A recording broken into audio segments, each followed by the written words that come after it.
ಲೈ, ನಿನ್ ಹುಡ್ಗಿನ ನಾನು ಆರಿಸ್ಕೊಂಡು ಹೋಗ್ತಾ ಇದ್ದೀನಿ. ರಕ್ತ ಕುದಿತಾ ಇಲ್ವಾ?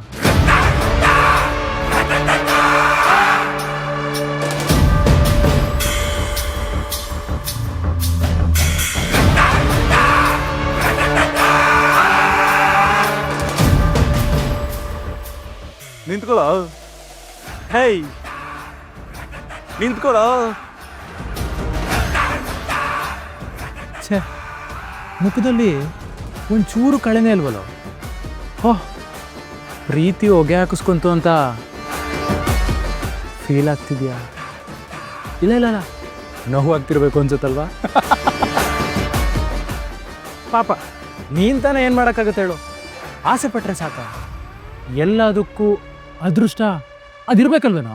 ಅದರಲ್ಲೂ ನಿನ್ನಂಥ ರೌಡಿಗೆ ವೇದ ಕುತ್ತಿಗೆಗೆ ತಾಳಿ ಕಟ್ಟಬೇಕು ಅಂದರೆ ಅದೃಷ್ಟ ಬೇಕಲ್ವೇನೋ? ಫಸ್ಟ್ ಆಫ್ ಆಲ್ ನೀನು ಯೋಗ್ಯತೆ ಮೀರಿ ಆಸೆ ಪಟ್ಟಿದೆ ತಪ್ಪು ಕಣ. ಈಗ ನೋಡು ಎಂಥ ನಿರಾಸೆ ಆಯಿತು. ನಿಂಗೊಂದು ಮಾತು ಹೇಳ, ಈ ಹುಡುಗಿರಿಗೆ ಸುತ್ತಾಡೋದಕ್ಕೆ, ಫ್ರೆಂಡ್ಶಿಪ್ ಮಾಡೋದಕ್ಕೆ ನಿನ್ನಂಥ ಪರೋಡಿ ಆದರೂ ನಡೆಯುತ್ತೆ.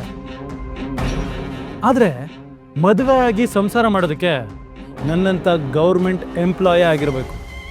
ಅಂದರೆ ನನ್ನಂಥ ಆಫೀಸರೇ ಆಗಿರಬೇಕು. ಹಾಂ, ಆಮೇಲೆ ಮದುವೆ ಕರಿತೀನಿ. ಮಿಸ್ ಮಾಡ್ದಂಗೆ ಮದುವೆಗೆ ಬಂದು ಎಲ್ಲಾದರೂ ಮೂಲೆಯಲ್ಲಿ ಕೂತ್ಕೊಂಡು ಊಟ ಮಾಡಿಕೊಂಡು ಹಂಗೆ ಹೊರಟ್ಬಿಡ್ತೀನಿ.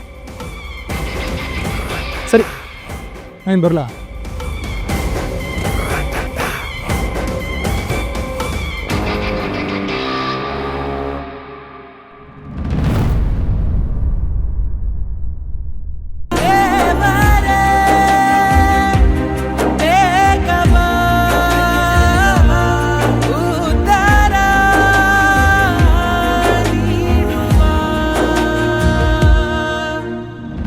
ವೇದ, ಹೀಗೆ ಕೇಳ್ತೀನಿ ಅಂತ ತಪ್ಪು ತಿಳ್ಕೊಬೇಡ. ನಿಮಗೆ ನಿಜವಾಗ್ಲೂ ವಿಕ್ರಮ್ ಮೇಲೆ ಯಾವುದೇ ಫೀಲಿಂಗ್ಸ್ ಇಲ್ವಾ? ಅಂದರೆ ಈ ಪ್ರೀತಿ ಗೀತಿ ಏನಾದರೂ?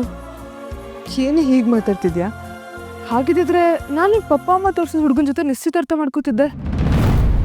ನಂದು ವಿಕ್ರಮ್ದು ಪ್ರೇಮ ಅಲ್ಲ, ಪರಿಶುದ್ಧವಾದ ಸ್ನೇಹ.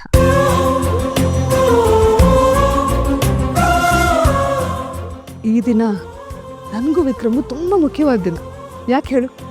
ನಾನಂತೂ ಪಪ್ಪ ಅಮ್ಮ ತೋರಿಸಿದ ಹುಡುಗನ ಜೊತೆ ನಿಶ್ಚಿತಾರ್ಥ ಮಾಡ್ಕೊಂಡೆ. ಇನ್ನು ವಿಕ್ರಮ್ ತಾನು ಪ್ರೀತಿಸಿದ ಹುಡುಗಿಗೆ ಪ್ರಪೋಸ್ ಮಾಡ್ತಿದ್ದಾನೆ. ನಿಂಗೆ ಖುಷಿ ಆಗ್ತಿಲ್ವೇನೆ? ಖುಷಿ ಆಗದೆ ಇರುತ್ತ ವೇದ.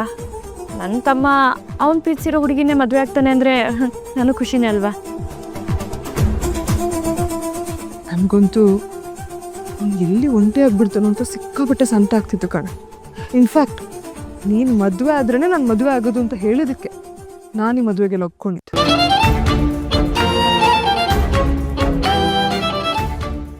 ಅವ್ನು ಪ್ರೀತಿಸಿದ ಹುಡುಗಿ ಜೊತೆ ಅವ್ನು ಮದುವೆ ಆಗಿ ಖುಷಿ ಆಗಿದ್ರು ನನಗೆ ಅಷ್ಟೇ ಸಾಕು ಕಣ. ಅಮ್ಮನ ಪ್ರೀತಿ ಅಂತೂ ನನಗೆ ಸಿಗಲಿಲ್ಲ. ಹಾಕೋರ್ಗೂ ಅವರಲ್ಲಿ ಇನ್ನೂ ಇರಬಾರ್ದು ಕಣ. ಅವ್ನು ಪ್ರೀತಿಸಿದ ಹುಡುಗಿ ನನಗೆ ಸಿಕ್ಕಿಬಿಟ್ರೆ ಸಾಕು.